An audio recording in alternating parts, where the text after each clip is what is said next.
Բարև ձեզ հարգելի հեռուստադիտողներ, Երևան հեռուստաընկերության եթերում կարծիքների խաչմերուկ հաղորդաշարի հերթական թողարկումն է։ Մեզ օրավուր հետաքրքրող հարցերի շրջանակում թերևս ամենակարևոր խնդիրներից մեկը մնում է գործազրկություն, աշխատանք փնտրել, աշխատաշուկայի հետ կապված հարցեր։ Ընդհանրապես շատ կարևոր է համապատասխան աշխատանք գտնել, կյանքում աշխատել եւ բավարարված զգալ, պահանջված զգալ, ինչպես ասում են։ Որքանով է դա հաջողվում, ինչ միտումներ է ցուցադրում այսօր աշխատաշուկան Հայաստանում եւ մասնավորապես ինչ ծրագրեր է իրականացնում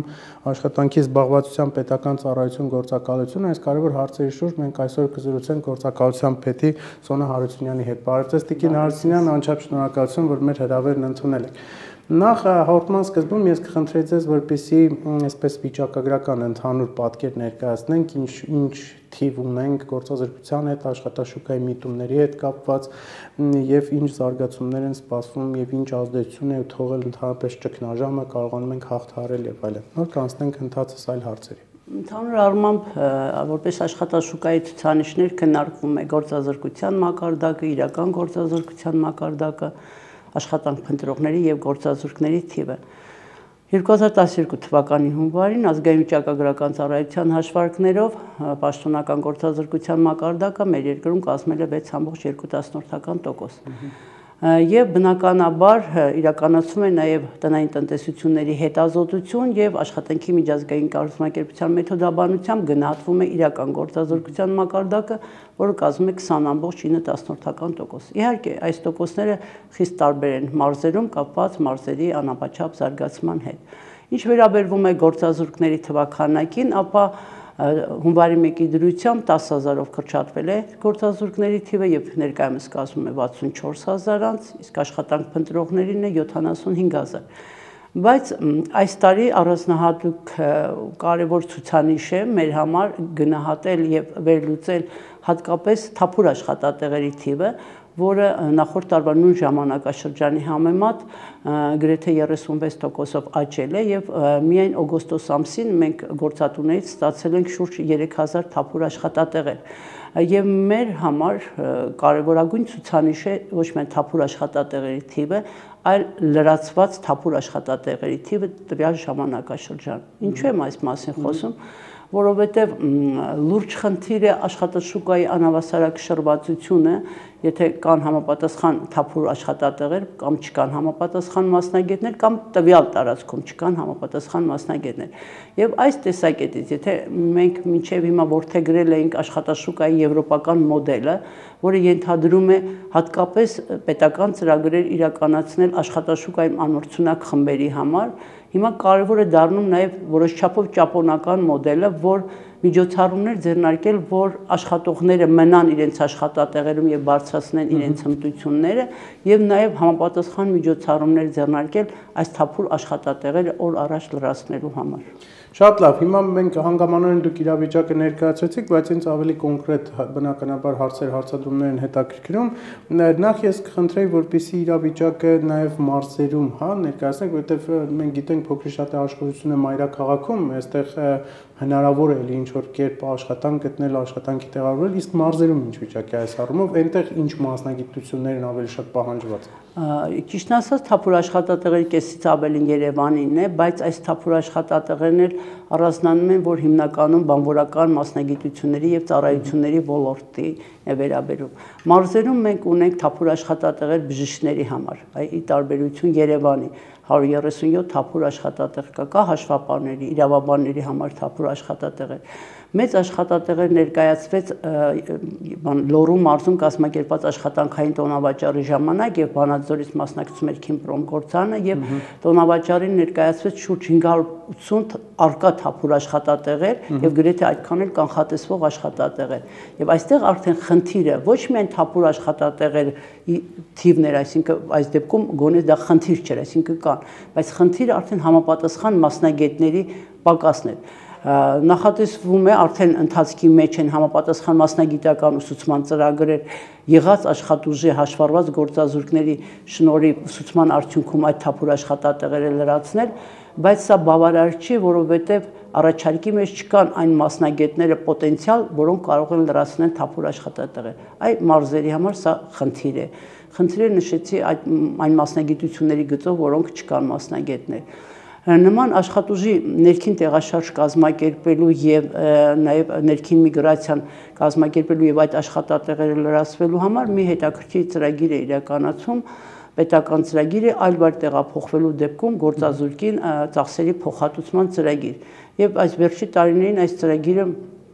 բավականին հաջողությամբ իրականացվում է եւ եթե թափուր աշխատատեղը 1 ամիս տվյալ տարածքում չի լրացվում 30 կիլոմետր ավելի հեռու բնակավայրից մենք հնարավորություն ունենք այլ գործազուրկի տեղափոխելու վճարելով նրա գործուղման վարձերը, ընտանիքի գործուղման վարձը եւ նաեւ 1 տարի կոմունալ ծախսերի վճարը։ Տիկին Հարությունյան, ինձ մի հետաքրքիր ցուցանիշ հետաքրքրեց, սա վերաբերում է ոչ վաղ անցյալի նախորդ տարիներին, հա, օրինակ աշխատանքի տեղավորվածների ցուցանիշ 9.2%, 2009-10 թվականների կտրվածքով։ Ինչ եք կարծում, սա այս ցուցանիշը մեր պարագայում, մեր չափանիշների համապատասխան շատ է, քիչ է, այսինքն միտումներ կան, որ աճի, այսինքն թվով ավելի շատ մարդիկ աշխատանքի տեղավորվեն։ Տեսեք, դա հատկապես դուք վերցրել եք ճգնաժամի տարիներին, բայց նույնիսկ այդ տարիներին մեր ամենամյա պետական ծրագրով նախատեսված ցուցանիշը կատարվել եւ գերակատարվել։ Անցած տարի 11000-ից ավելի անձ է տեղավորվել։ Այս տարվա սեպտեմբերի 1-ի դրությամբ արդեն մենք ավելի քան 7400 անձ գործազուրկ տեղավորվել է աշխատանքի։ Բայց բնականաբար բոլոր աշխատանքի տեղավորվածները չեն, որ զբաղվածության պետական ծառայության աջակցությամբ են աշխատանք գտնում։ Այսօր տեղեկատվական տեխնոլոգիաները նման հնարավորություն տալիս են արագ տեղեկանալու թափուր աշխատատեղերին, առավել եւս երբ որ մեր կայքում էլ նույնպես թափուր աշխատատեղերը տեղադրված են եւ իրենք գտնում են աշխատանք։ Այլ նույնիսկ մեր աշխատանքային տոնավաճառներին մասնակցում են բոլոր աշխատանք փնտրողները, գործազուրկները անկախ կենտրոնում հաշվառված լինելու հանգամանքից եւ նրանք ազատորեն կարող են դրսևորել իրենց սահմանադրական իրավունքը, լրացնել իրենց անձնական տվյալները, ներկայացնել գործատուին, այցելել գործատուին եւ այդ ուղղությամբ մենք ընդհանրապես աջակցում ենք այդ աշխատանք փնտրողներին։ Շատ լավ, եթե մի փոքրիկ մասնավորեցնենք Տիկին Հարությունյան հարցը, ընդհանրապես այստեղ շատ կարևոր է նաեւ կրթական ցենզի պարագան, որովհետեւ ցանկացած պարագայում կան մարդիկ, ովքեր շատ բարձր կրթություն ունեն, բայց չեն կարողանում հանգամանքների բերումով, ինչպես ասում են, իրենց տեղը գտնել, իրենց աշխատանքը գտնել եւ ավելի շատ են այնպիսի աշխատանքներ, առաջարկում են այնպիսի աշխատանքներ, որոնք, չգիտեմ, կրթական ցենզի այստեղ անհրաժեշտություն չկա, բայց շատ հասարակ, եթե կարելի է այսպես լեզվով ժողովրդի ասենք, աշխատանքներ են։ Հավաքարար, չգիտեմ, պահակ կամ չգիտեմ, դռնապան կամ չգիտեմ, այսպիսի բաներ։ Տարբերությունը այս խճանկար առաջարկվող աշխատանքների մեծ է, թե ավելի է վերջին տարիներին սղան։ Ես ձեզ ներկայացնեմ հաշվառված գործազուրկների այդ առաջարկի բնութագիրը ըստ կրթական ցենզի հաշվառվածների 14% ունեն բարձրագույն կրթություն, 25.9% մասնագիտական կրթություն։ Նրանցից մի մաս արդեն հանրակրթություն կամ թերի կրթություն չունեն։ Բայց պահանջարկը, երբ որ մենք գնահատում ենք, պահանջարկի մեջ ավելի շատ բանվորական մասնագիտությունների գծով պահանջարկն է եւ դուք ասում եք ցածր, մենք հատկապես մասնագիտական կրթության բարեփոխումները իրականացվում մեր երկրում եւ կարեւոր է որ մասնագիտական կողմնորոշման աշխատանքները այնպես կազմակերպեն, որ պարտադիր չի որ բոլորը ստանան բարձրագույն կրթություն, այլ ընդհակառակ այսօր շուկայում պահանջված են բարձր որակավորում ունեցող բանվորներ, այսինքն պարտադիր չի հավաքարարներ, այլ մենք թափուր տեղերը երբ որ վերլուծում ենք, պետք է խառատներ, ֆրեզերագործներ, լավ հմտություններ տիրապետող շինարարներ, կրունկավարներ, ավտոմեքենաներ վերանորոգողներ եւ այլն։ Այսինքն սրանք մասնագիտություններ են եւ բավականին պահանջված եւ գործատուները պատրաստ են այս մասնագիտությունների համար բարձր նաեւ աշխատավարձ վճարել, այնպես որ մնում է որ մեր երիտասարդները ընտրեն այս մասնագիտությունները, ստանան այս մասնագիտությունները եւ բնականաբար աշխատեն։ Եվ այս տեսակետից կրթական բարեփոխումները համապատասխանեցնել աշխատաշուկայի պահանջներին այսօր գերխնդիր է։ Ես պատահական չտվեցի այս հարցը, դուք էլ հիմք տվեցիք հաջորդ հարցին սահուն անցնելու, ձեր ելույթներից մեկում դուք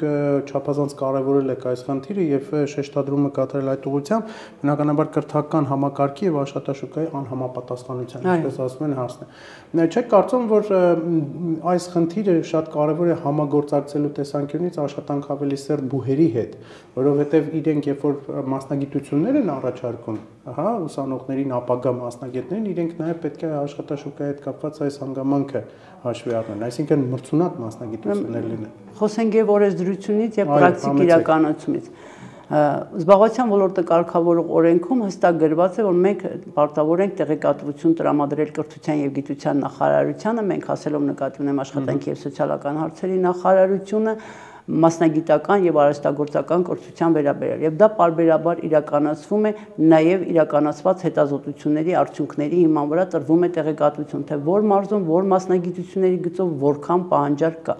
ինչ վերաբերում է կոնկրետ բուհերին, ապա մենք որոշակի համագործակցություն ունենք, մասնակցում ենք իրենց կողմից կազմակերպված կարիերայի տոնավաճառների, ներկայացնում ենք թափուր աշխատատեղերը, բայց ասել, որ սա բավարար է, իհարկե բավարար չէ եւ լուրջ խնդիր է այսօր մեր երկրում մասնագիտական կողմնորոշման ամբողջական համակարգի կայացումը, այսինքն դեռևս դպրոցից, դեռևս 7-րդ, 8-րդ դասարաններից պետք է աշակերտները կողմնորոշված լինեն մասնագիտության ընտրելու եւ այդ մասնագիտությանը համապատասխան կրթություն ստանալու ուղղությամբ։ Պատահական չասացիք, ես ոչ վաղ անցյալում հետևում ենք բնականաբար լրահոսին տեղեկացված ենք, որ կառավարության նիստերից մեկում այդ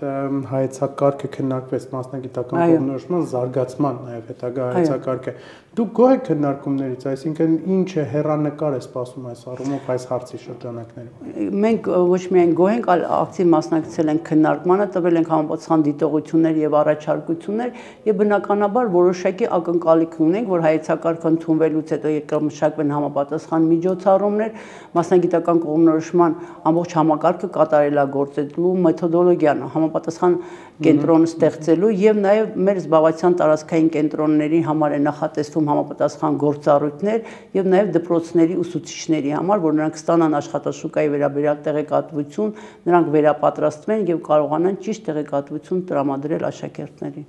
Շատ լավ, հայեցակարգի հետ կապված ինձ մի կոմպոնենտ գործակից այնուամենայնիվ շատ հետաքրքրեց, ես կարծում եմ որպես մասնագետ դուք բնականաբար ձեր պատասխանը նույնպես ունեք, դա վերաբերում է մասնագիտական կողմնորոշման հոգեֆիզիոլոգիական, հա, ինչպես ասում են, առանձնահատկություններին։ Ես կխնդրեի մի փոքր բակագծերը բացեք, կոնկրետ ինչի մասին է այստեղ խոսքը։ Ճիշտ ասած, այդ գործառույթը իրականացում է երիտասարդների մասնագիտական կողմնորոշման կենտրոնը, որի ստեղծման համար մեծ ջանքեր գործադրել է մեր գործակալությունը Լիտվայի փորձի հիման վրա, բնականաբար չափազանց կարևոր է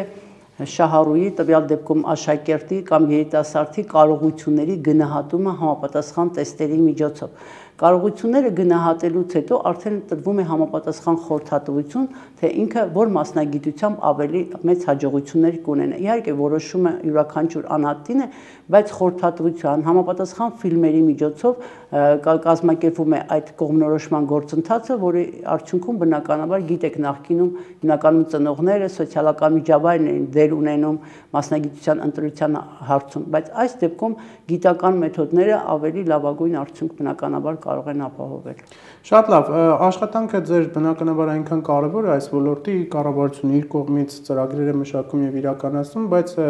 փառք Աստծո մենակ չենք այդ առումով, կան միջազգային կառույցներ եւ կազմակերպություններ, որոնք նույնպես շատ հետաքրքիր ծրագրեր են իրականացնում։ Ընդհանուր միջև, չգիտեմ, կարճաժամկետ ինչ որ ուսուցման ծրագրեր անաշխատունակ մարդկանց կամ գործազուրկ մարդկանց համար եւ այլն, բազմաթիվ են ծրագրեր, ես կխնդրեի 1-2 կազմակերպության հետ համագործակցություն այստեղ դուք նշեք, որոնք եք ավելի շատ կարևորել եւ որոնք ունեցել են օգտակար գործողության այսպես մեծ գործակից ձերանք։ Սիրով, մենք այս պահին համագործակցում ենք 1 տասնյակից ավել միջազգային կազմակերպությունների հետ եւ բնականաբար համապատասխան ծրագրեր ուղղված մեր շահառուներին։ Մեր կարևոր, այսպես ասած, նախապատվությունը այն է, որ փորձարկել միջազգային կազմակերպությունների աջակցությամբ ծրագրեր եւ հաջողության դեպքում առաջարկել օրենսդրական փոփոխություններ եւ ներդնել նոր ծրագրերը։ Մեկ նման մենք ծրագիր ներդրեցինք հայ-շվեդալիտվական ծրագրի արդյունքում աշխատաշուկայում անմրցունակ խմբերին փոխհատուցում տրամադրելու գործատուին։ Եվ այս ծրագիրը 2006 թվականից ներդրվել է որոշակի փոփոխություններով, քան շվեդական մոդելներ, որտեղ այնտեղ հաշմանդամությունը գնահատվում է ըստ աշխատանքային կարողությունների, բայց ցավոք սրտի մեր երկրում գնահատվում է դեռ հիվանդության աստիճանի։ Եվ մենք փոխհատուցումը այս պահին բոլոր հաշմանդամներին տրամադրում ենք աշխատավարձի 50%-ի չափով։ Եվ սա հաջողված ծրագիր է, որը աշխատում է մինչև այսօր։ 1100-ից ավել պայմանագրեր են կնքվել, կեսից ավելին հաշմանդամներ են եւ նույնիսկ ծրագիրը ավարտվելուց հետո նրանք մնում եւ աշխատում են։ Հաջողված ծրագիր ենք մենք իրականացրել եւ իրականացնում ենք ՄԱԿ-ի զարգացման ծրագրի հետ։ Այս պահին իրականացվում է ծրագիր հատկապես կանանց զբաղվածության խթանման, որովհետև մեր գործազուրկների 70%-ից ավելին կանայք են, նրանց համար կազմակերպում է մասնագիտական ուսուցման ծրագրեր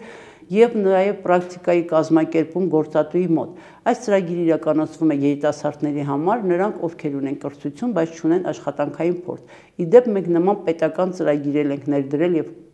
արդեն 1 տարից ավելի է, որ այդ ծրագիրը իրականացվում է, բայց ՄԱԿ-ի ծրագրով մենք աջակցում ենք այն երիտասարդներին, որոնք պետական ծրագրի շահառու չեն կարող հանդիսանալ։ Դրանք հողի սեփականաշնորհումից օգտված, այսինքն գյուղական բնակավայրերի երիտասարդներն են, կամ այն երիտասարդները, որոնք ունեն աշխատանքային ստաժ, բայց դա մասնագիտական չի։ Մենք լուրջ ծրագրեր ենք իրականացնում հաշմանդամների աշխատանքի ինտեգրացման ուղղությամբ։ Այս տեսակետից երկու փորձնական տարածքներում մենք ծրագիր իրականացրեցինք HDP կազմակերպության աջակցությամբ, հոլանդական կառավարության ֆինանսավորմամբ, երբ աշխատատեղը հարմարեցվում էր հաշմանդամի կարողություններին եւ նրանց կողմից նվիրաբերվեց եւ 2 հարմարեցված մեքենաներ եւ հատուկ մաս-տեստերի միջոցով գնահատվում է հաշմանդամների կարողությունը։ Բացի այդ, աշխատատեղի հարմարեցման ծրագիր մենք իրականացնում ենք աշխատանքի միջազգային կազմակերպության աջակցությամբ 3 փորձնական կենտրոններում՝ Շենգավիթ, Աշտարակ եւ Աբովյան, եւ արդեն մենք ունենք լուրջ հաջողություններ ոչ միայն կոնկրետ շահառուներին աշխատանքի տեղավորման ուղղությամբ, ընդ որում փորձագետները աջակցեցին եւ գնահատել աշխատատեղերը եւ նախանշել այն սարքավորումները, որոնք անհրաժեշտ է եւ այդ սարքավորումները ձեռք բերվեցին արտերկրից եւ այժմ արդեն այդ աշխատատեղերը կայացած են եւ հաշմանդամները աշխատում են։ Այլ նրանք նաեւ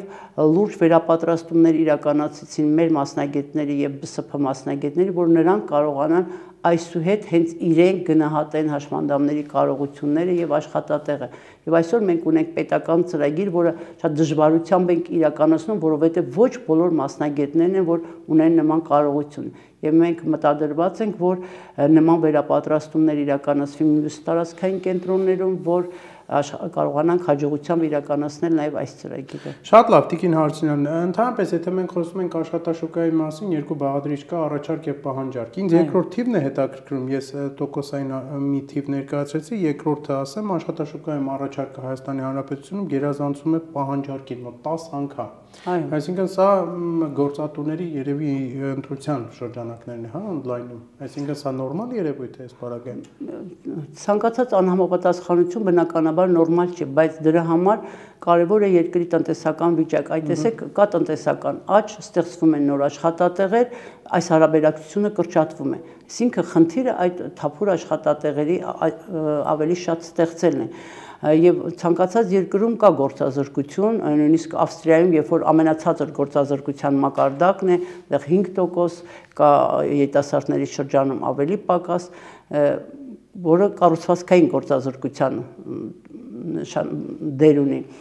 կամ արտահայտություն ունի։ Բայց բնականաբար այդ տեսակետից պետք է իրականացվել համապատասխան միջոցառումներ այս փոփոխելու այս համամասնությունը։ Այդ տեսակետից օրինակ նույն կանանց զբաղվածության ապահովման հետ կապված մենք առաջարկում ենք 2 տարբերակ։ Մեկ տարբերակը հենց ստեղծել աշխատատեղեր այս կանանց աշխատուժը օգտագործելու համար եւ երկրորդ տարբերակ վերապատրաստել այդ կանանց աղջիկներին, որ նրանք լրացնեն այդ թափուր աշխատատեղերը։ Ընդ որում տարբեր եվրոպական երկրներում, այո, կոնկրետ Ավստրիայում կանայք շատ լավ վերապատրաստվում են շինարարության ոլորտի տարբեր ներկարարներ, տարբեր նույնիսկ կահույքագործության բնագավառում։ Եվ այստեղ կարծում եմ կարևորը, որ նրանք ունենան բարձրատրվող աշխատանք։ Հասկանալի է։ Եվ հաղորդման վերջում մեզ հայտնի է բնականաբար, որ այս օրերին ձեր ուշադրության կենտրոնում են հայտնվել ոչ միայն Հայաստանի քաղաքացիները, այլև Սփյուռքի մեր հայրենակիցները, ի մասնավորի սիրիահայերը, որովհետև այնտեղ պատերազմ է, շատ հայտնի դեպքերից հետո շատ շատերը այստեղ են եկել Հայաստան, եւ բնականաբար կարծում եմ կան մարդիկ, ովքեր ցանկանում են այստեղ աշխատել։ Սիրիահայերի հետ կապված ինչպիսին է պատկերը, կխնդրեի ընդհանուր ներկայացնեք։ Շնորհակալություն, այս հատկապես այս վերջի ամսում մենք որոշակի աշխատանքներ ձեռնարկել ենք այս ուղղությամբ, ստացել ենք Սփյուռքի նախարարությունից այն սիրիահայերի մասին տվյալներ, որոնք ցանկություն են հայտնել աշխատելու 198 անձանց մասին տվյալներ, տարածքային կենտրոնները նաև իրենք են այցելում սիրահայերին, ճշտելու նրանց մասնագիտական կարողությունները, նախասիրությունները, հետաքրքրությունները, արդեն կան մարդիկ, որոնք հաշվառվել են եւ նաև տարածքային կենտրոնների աջակցությամբ 2-ը տեղավորվել են աշխատանքի, 12-ը իրենց շնորհիվ, բայց կան նաև լուրջ խնդիրներ, նրանց հաշվառման հետ կապված հանրային ծառայության վերաբերյալ քարտը չունենալու կամ գործատուների կողմից առաջարկած աշխատավարձը նրանց չի բավարարում կամ նրանք ունեն դեռևս նեղ մասնագիտական կարողություններ, տարբեր մասնագիտությունների գծով, որ նման պահանջարկ մենք չունենք եւ խնդիր կա նրանց ընդգրկել զբաղվածության պետական ծրագրերում, բայց այս տեսակետից կա որոշակի սահմանափակում, դրա համար մենք կներկայացնենք համապատասխան առաջարկություններ եւ աշխատանքի սոցիալական հարցերի նախարարին եւ Սփյուռքի նախարարին այս խնդիրները կանոնակարգելու եւ հնարավորինս աջակցելու նրանց աշխատանքով ապահովելու ուղղությամբ։ Ընդհանրապես, երբ մենք խոսում ենք Սփյուռքի մասին, Տիկին Հարությունյան, հարց է բնականաբար առաջանում, տարածաշրջանի մասն է խոսքը Վրաստան, Ադրբեջան, Հայաստան, մենք բարվոք վիճակում ենք ավելի այդ առումով, այսինքն գործազրկության ցուցանիշը, եթե համեմատելու լինենք, ինչպեսին է այդ առումով։ Անկեղծ ասած Վրաստանի հետ նույնիսկ չի ուզենա համեմատեմ, որտեղ այնտեղ եւս զբաղվածության համակարգ չկա եւ հստակ հաշվառում չկա եւ գնահատել կամ համեմատել նման հնարավորություն չկա։ Դուք գիտեք, Վրաստանը զարգանում է այլ ներդրումների եւ այլ հնարավորությունների շնորհիվ նույնը Ադրբեջանի հետ կապված, նրանք նույնիսկ ճգնաժամի տարիներին Ադրբեջանում գործազրկության մակարդակը չաճեց, զուտ իրենց հանքային նավթի արդյունահանման հետ կապված եւ նաեւ ֆինանսական դժվարությունների նրանք չունեցան, ինչ վերաբերվում է պետության կողմից ձեռնարկված քայլերին եւ ծրագրերին, ապա այս տեսակետից Հայաստանը ոչ թե իմ, այլ միջազգային փորձագետների գնահատմամբ բավականին հաջողված է եւ նույնիսկ նրանց գնահատմամբ մեր երկրում իրականացում է եվրոպական չափանիշներին համապատասխան ծառայությունների մատուցում։ Վերջերս աշխատանքի միջազգային կազմակերպության փորձագետի հետ որ հանդիպում էինք եւ կներեք ՄԱԿ-ի զարգացման ծրագրի մոնիթորինգի գծով փորձագետներ ասում են Տիկին Հարության նախատեսում ենք առաջիկայում 3 տարվա ծրագիր մշակել այ դուք ինչ խնդիրներ ունեք ու բնականաբար ես ներկայացնում եմ եւ աշխատաշուկայի անհավասարակշռվածությունը եւ երիտասարդության զբաղվածության հիմնախնդիրը եւ կանանց եւ թափուր աշխատատեղերը հետազոտելու եւ գնահատելու ինչու չեն լրացվում բայց ինքս ասում եմ երբ որ ես նայում եմ ձեր կայքին ու ծանոթանում եմ ձեր պետական ծրագրերին միջազգայինին ինձ թվում է գրեթե ոչինչ չկա անելու ասի չէ դա ձեզ միայն թվում է որովհետեւ եւ այդ ծավալներն են դեռևս շատ փոքր եւ հիմնախնդիրներն են մեր շատ մեծ եւ բնականաբար մենք կարիք ունենք ավելի շատ ծրագրեր իրականացնելու, ավելի նոր մեթոդներ, նոր մեխանիզմներ ներդրելու, իհարկե նաեւ հաշվի առած միջազգային փորձը։ Շատ լավ եւ վերջում մի փոքրիկ հարց ուղղեմ, բնականաբար Տիկին Հարությունյան դուք պատկերը ավելի հստակ ունենում եք, երբ որ մարդիկ գրանցվում են։ Բայց ցավոք սրտի շատ-շատերը կան, ովքեր չեն գրանցվել, թեև աշխատանք փնտրում են եւ ուզում են իրենց համապատասխան աշխատանք գտնել ունենալ։ Չեք կարծում, որ պետք է բոլոր միջոցներով այնուամենայնիվ խրախուսել մարդկանց, որ բոլորը գրանցվեն, որpիսի այդտեղ, ինչպես ասում են, անհայտություն չմնա եւ պատկերը ավելի པարզ ունենանք մենք։ Անկեղծ նույնիսկ կներեք հազար անգամ նպաստառուների առումով էլ նույն պատկերն է։ Անկեղծ ասած բոլոր բառը ես չէի օգտագործել որտեղ միևնույն է ոչ բոլորը կգրանցվեն ու դա ավելի ճիշտ է, բայց ավելի մեծ թվով, այսինքն զբաղվածության պետական ծրագրերի թիվը, սոցիալական երաշխիքներ այնպիսին լինեն, որ իրական գործազուրկներ իսկապես դիմեն եւ օգտվեն այդ սոցիալական երաշխիքներից։ Մենք առաջարկեցինք, որ նպաստի չափը փոփոխվի, որովհետև նվազագույն աշխատավարձը բարձրանում է, բայց ցավոք սրտի այս տարի մեր առաջարկությունը չընդունվեց եւ գործազրկության նպաստի չափը մնաց դարձյալ 18000։ Այսինքն որոշակի մոտիվացիա պետք է լինի, առավել եւս, երբ որ սա пассив նպաստ չի, սա աշխատանք փնտրելու միջոց է։ Այն եւ եթե նրանք գտնում են աշխատանք, բնականաբար հաշվառվում են, գտնում են աշխատանք, նպաստը դադարեցվում է կամ եթե նրանք հրաժարվում են հարմար աշխատանքից, ապա նպաստը կասեցվում կամ դադարեցվում, այսինքն որոշակի մոտիվացնող նշանակություն ունի։ Եվ իհարկե մենք առաջարկում ենք նաև հատկապես ակտիվ ծրագրերի ծավալները ավելանա։ Այս պահին մենք ֆինանսների նախարարության առաջարկությամբ դիմել ենք եւ այսօր երևի սպասում ենք պատասխանի, որ տնտեսված նպաստների գումարներից տրամադրվեն ակտիվ ծրագրերը ավելի մեծ թվով իրականացնելու, որովհետեւ իսկապես շահառուները դրա կարիքը ունեն։ Շատ լավ, ինձ մնում է ձեզ միայն շնորհակալություն հայտնել եւ ձեր անխոհանջ աշխատանքում, ինչպես ասում են, համբերություն, այ, որպեսզի կարողանաք հնարավորինս շատ հաջողություններ ունենալ եւ